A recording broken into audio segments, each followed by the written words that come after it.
Radio 161, great to make the hook up there, Matt. That's user about. Yeah, Matt, J. Juliet Alpha Yankee was my name for your further information. Hi, this is cbradiomagazine.com, and today we're going to take a look at the Ranger RHF-618 10 and 12 dual band amateur radio. This is a ham radio type radio to talk on 10 and 12 meters. It does fall into the export realm where it can be modified for 10, 11, and 12 meters. So it does have a modification you can do to do that. I will talk a little bit more about that in this video. The radio itself is new from Ranger, just came out about a month ago, 2 months ago I guess. It does have some features on it that you won't find on your average CB or export radio. It acts a little bit more like an amateur ham radio. The radio is a base radio. It does have its own power supply, so you can plug it directly into your AC connection on your wall. You don't have to have a power supply, external AC to DC power supply at all. Let's go through some of the features here, and then I'll get into the nitty-gritty of what this radio can do. We also will skip this part initially, and we'll just talk about some of the basic features, and then I'll power it on and we'll go in and talk about some of the features involved with this touchscreen here. The power button is over on the left-hand side. There's a USB connection. This radio you can connect to USB, and that helps you display different pictures here in the middle section. You can upload your own pictures. Also, there's the ability to do updating to the software if necessary, if an update's available. There's a phone jack here. Microphone connection. Microphone is a SRA 158 type Ranger microphone, and it has up-down channel buttons on it, or frequency controls there, so you can go up and down through the frequencies. We have a TX RX light, green on receive, red on transmit. An antenna light turns red, flashes red when you start to have a high SWR type situation. Here's your frequency or channel control knob. Allows you to change your frequencies and adjust channels if you're in channel mode with this radio. Over on the right hand side, we've got volume on the inside here on this dual control pot, squelch on the outside, variable power here on the inside, microphone gain on the outside. Clarifier is here on the inside, RF gains on the outside. Clarifier is locked from the factory, so this radio does not slide with the clarifier. Isn't really necessary because you can tune in very small steps using your tuning control here anyway. So let's power on the radio, and then we'll take a look at some of the functions falling into this realm of the radio.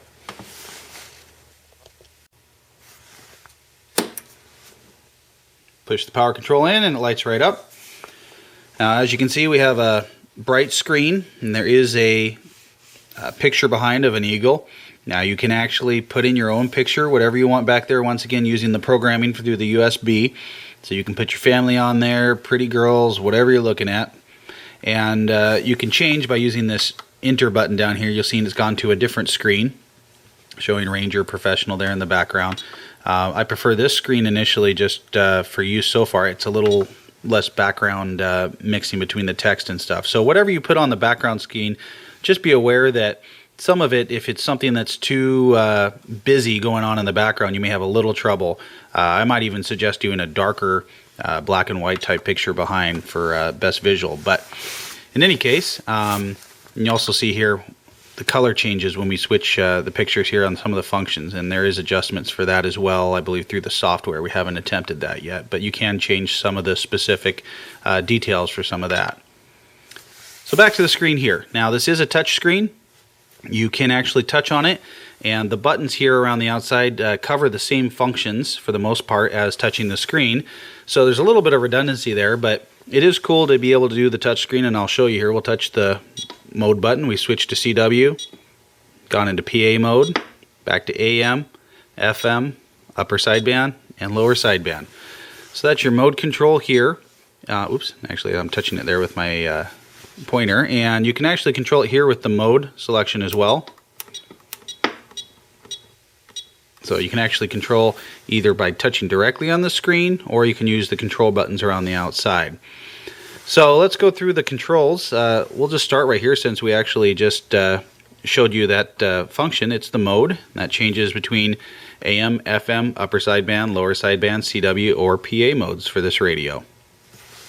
Just below that is a function button. The function button, you notice, really doesn't do anything initially. If we hold it in for 2 seconds, it allows us to go in and set the clock. And we can set the year, the month, the day, and the time. Now the clock, if we actually touch on the clock up at the top of the screen there, it will bring up a clock here in terms of a more typical analog type looking clock. We've got month, date, year, and a calendar, and then the time here in digital as well. So neat function to have that on there. And once again, the function button here is utilized to adjust the time control. The next button we'll talk about is the shift button here. The shift button is going to control the steps. And you can see here, hopefully it shows up on the camera, it says step 1 megahertz. So you can control the tuning increments. So as you can see, right now that 1 megahertz is controlling the tuning increment. You can see the number changing here. Now we can change the step, and now we've gone to a 100 kilohertz tuning increment.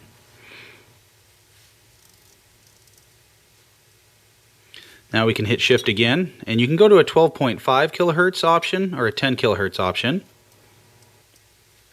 You can hit shift again and go to a 1 kilohertz option. Oops, there we go. And you can hit shift again to go to a 100 hertz option, which really is why you don't really need a clarifier necessarily. If you want to go and talk on an in-between type frequency, you don't need the slide. Or if you need to tune someone in, you can actually use the clarifier even though you know where you are on the frequency. So very neat for the tuning steps. It's neat to be able to go in the increments there. Below the shift control, we have a dim control. And you can see there's quite a range of dimming. Oops, I went too far there. Below that, there's a lock. If we press the lock, it locks up the screen. Buttons don't do anything, so you can't mess anything up. Noise blank, ANL. And we use the touch screen here. Noise blank, ANL together. Both of them off. ANL only, noise blank only, noise blank, ANL together. Roger beep, on or off. Scan feature. Now it has a scan ability to actually scan through the frequencies, and you can actually set a high and low frequency range for it to scan on, which is interesting for this radio. So you can actually pick, hey, I want to scan from here down to here, rather than just having it randomly scan. And so what we can do is we can turn up the squelch, and we'll turn that up pretty good there. We'll hit the scan function, and it'll start scanning. Now note, the way it's scanning corresponds to the steps that you're on. So if you're at 100 hertz steps, it's going to scan in 100 hertz steps. So let's say if we shift over to 1 megahertz, now it's going to scan in 1 megahertz steps. So you can definitely scan through different types of variations there, which a lot of people will like. You can also scan using your memory channels. And when we go into memory mode, it'll actually scan through and scan each frequency that you've installed. And I believe it does up to 99 stored frequencies in it. This radio also remembers the mode, which is something that we haven't seen before on RCI 2950DXs, because they actually have a mode switch that you have to change. So that is a new neat feature for this. The next one over here is your split frequency operation. So as you can see, we're adjusting our frequency here, and then we've got a split, and I don't know if you can see it, but there's a plus or minus. There, it's gone to a plus. It's off, plus, minus, or off. So you can do plus or minus and add in a certain amount for your offsets. You can change your offsets by going program, split, and now you can see we can adjust the amount of the offset. So we can go to a plus or minus, and we can set the amount that we want for that, and then we hit enter. So that's how you can set up your split frequency operation modes. The enter button here is used for changing between your pictures, and it also is used for certain programming when you're doing programming for a certain frequency. Memory function, if we press the memory function, takes us in, and you'll see a number here, and it tells us the actual location. So there's 99 locations for memory. So our location number 1, we've got 27.385 lower sideband. Location number 2, 27.325 lower sideband. I actually made a mistake here. I got the 385 again in there on number 3 position, but as you can see it changes. Number 4, number 5, gone into the free band frequencies here. And now you can see we've gone down into some AM channels where we usually hear a lot of AM CB type chatter. And you can see the mode changed automatically. Now it's gone up to upper sideband. We're up in the 10 meter range now, and it can continue through there. And I just wanted to show FM and CW as well. So very cool. So you can have up to 99 different memories stored in there. You can actually hit the scan button, and it will scan through your stored memory frequencies only. So there you go for that. If you want to enter back into manual mode, just press the manual button up here. Takes you back into your standard mode where you were. If you press the manual button by itself, it takes you in, and it says here CB, and you can see a channel. And this takes you into your CB channels. So for those of you who like to be able to go from channel 1 back to channel 40 without going up into the free band or out of the band, there you go. There's your operation for that. If you want to program a frequency into the radio, you set your frequency where you want it, you set your mode, you hit program memory, and it pulls up a location for you. And so we can set it into location 48 if we want. We press enter. Now if we go into our memory, you can see 31 was the last one, and then it jumps up to location 48. So you can enter in your memory frequencies. So that's most of what's going on with this touch screen and the features on this radio.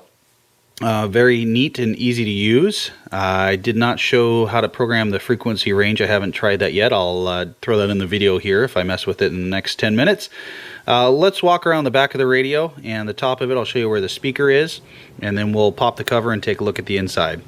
Okay, sorry for the bad cut there. I'm going to show you how to do the upper and lower frequency scans here before I show you the back part of the radio and the rest of the radio on the inside, just because it's a neat feature and I think it's something that needs covering. We haven't seen this on a lot of radios. If you remember one of my reviews on the AR3500, we did have an option where you can set a frequency range, so that's what you can do here for your scan. So let's say you only want to scan between channel 6 and channel 40. That's me in my example. So you can hit program, hit the scan button, and now you can see that it has a range.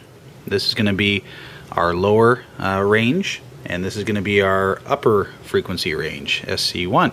So what we can do is we can set the frequency where we want it, and as you can see it's tuning in 100 Hertz steps right now because that's where we're set at up here.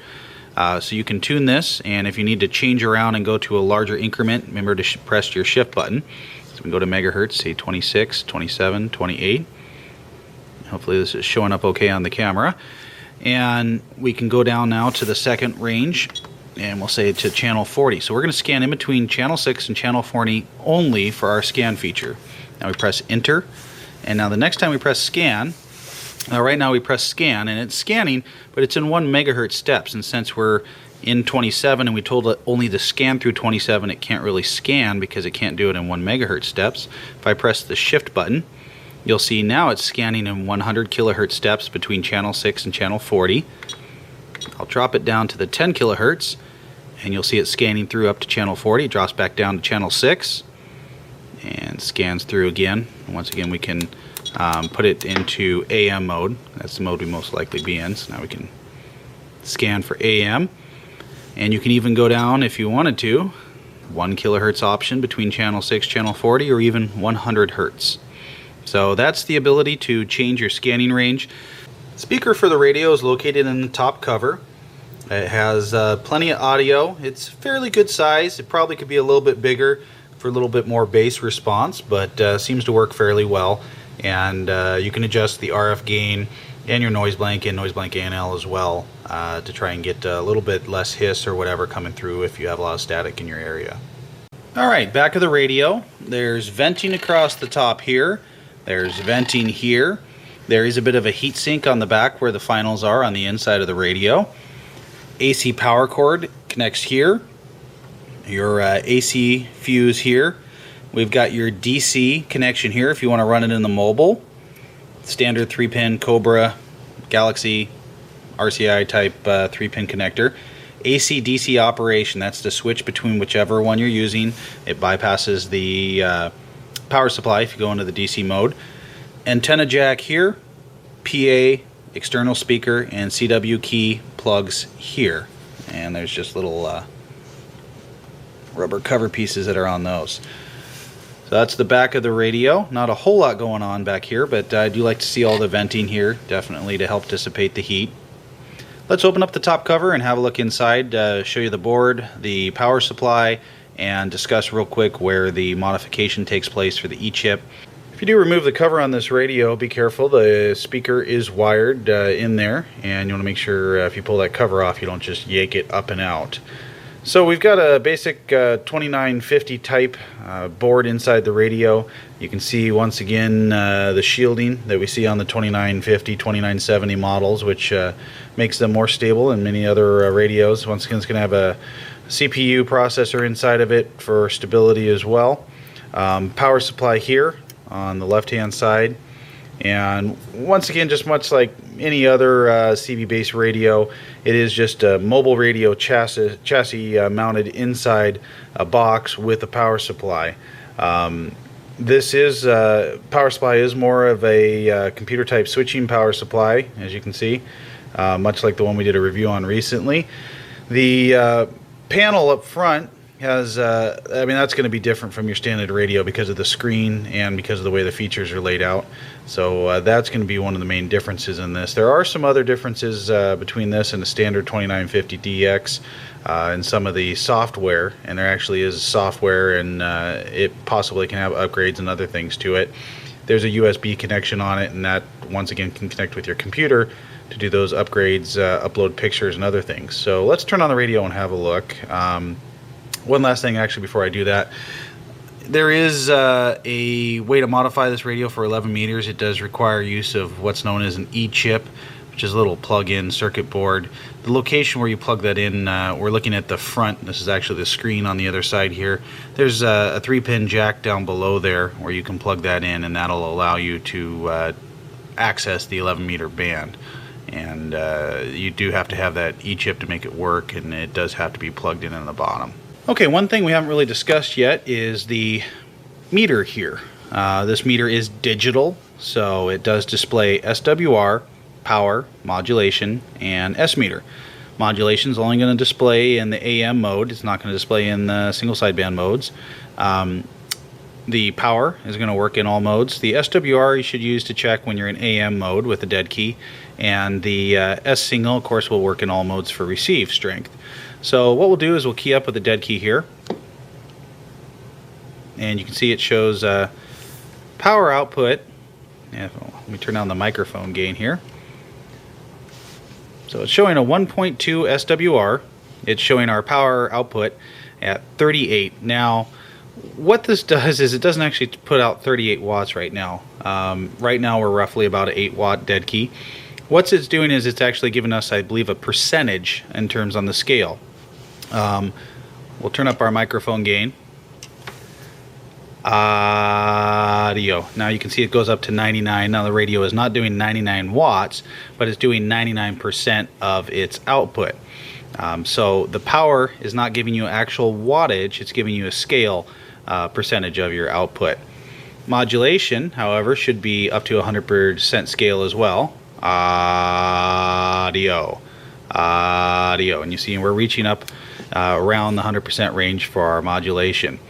SWR meter, as you watch it, you'll see audio, it jumps up in the 2, 3, that type of range. It's not actually reading your SWR correctly at that point. I certainly don't have a 2 or 3 SWR match on this particular antenna, and I know that.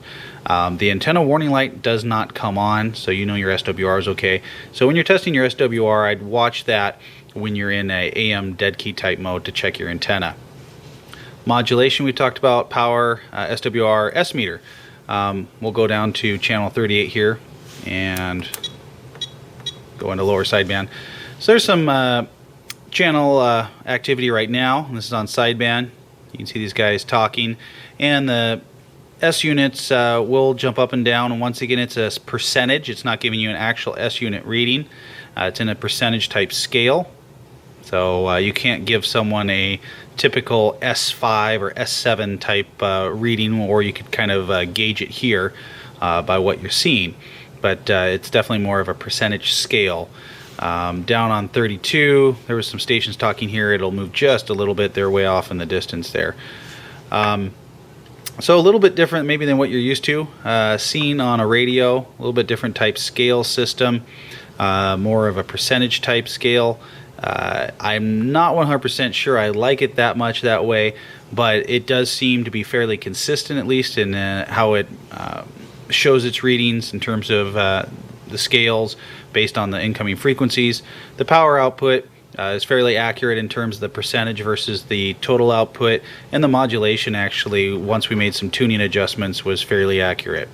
So that's that. Let's talk a little bit about the output for the radio and the tuning. And we'll zoom out so you can look at the radio while we discuss this. The radio itself came from the factory, about an 8-watt dead key. Not a whole lot of swing, up into the 15-18 watt range. With a little bit of adjustment to the modulation for AM, definitely will swing up high into the 35-40 watt range for output. Same thing with sideband. It wasn't doing a whole lot of output, about 18-20 watts from the factory. Slight adjustment, and on full power it definitely will swing up to around 35-40 watts output, maybe even a little bit more if you're pushing it. These radios tune up very easily. I think the later 2950DXs lately in this particular type radio seem to have a little bit more output than the older ones, and the tuning is even more prominent. Once you make your tuning adjustments, the output jumps up very quickly. So you shouldn't need to adjust anything up too high in this radio. I did make a minor adjustment to the AM modulation. You can see the swing peak right up, and then same thing with the ALC control when you made it adjustments for sideband on the sideband power, peaked right up again. Very minor adjustments, and you can immediately see that. You don't want to try and max stuff out in these types of radios. That's not the way you tune radios. You tune them just until you see your peaks and your maximum peaks, and then you back off again until they start to drop, and that's where you leave it setting. So very easy to tune up, very good output on the radio. I got good audio reports. I made a contact on sideband right away with the radio. I made some contacts on AM, made some 10-meter contacts, some good ones into Japan and down into the South Pacific as well. So the radio is definitely capable. Got very good reports on the other end. It has a lot of neat features on it in terms of the memory functions and scanning, split frequencies, the scanning ranges, which is cool and not seen on too many other radios besides some of the older ones I mentioned. So I think a lot of guys will like this type of radio in terms of a base radio that gives them a little bit more of a ham radio type function, a little bit better tuning, a little bit better memory abilities than some of the other models. As far as a base goes, it's a little bit bigger than something like an ICOM i718. Of course, that doesn't have a built-in power supply. This does. And it's still going to be a lot smaller than most of the bigger 2995s, older models like, your Washingtons and stuff like that. So more compact, probably about the size of the Galaxy 2547 model CB. So hope you guys enjoyed the review, looking at the radio here and the overview. I'm going to actually put up all the information, pictures, and do a full write-up on my testing of the radio as we get a little bit further along and a little bit further into the testing. So very neat start. I actually am impressed. I originally thought this might just be a 2950DX thrown in a box with a power supply, but the software and the features actually make it a fun radio to operate, and I actually enjoyed it. So I was a little pessimistic starting out, but now that I've tried it, I actually enjoyed it. It seems stable on sideband, works very well. Tried it on 10 meters, like I said, and got good reports. So Ranger RHF-618, and once again, we'll get more information, pictures, and a review up as soon as we can on the website, cbradiomagazine.com. Thank you.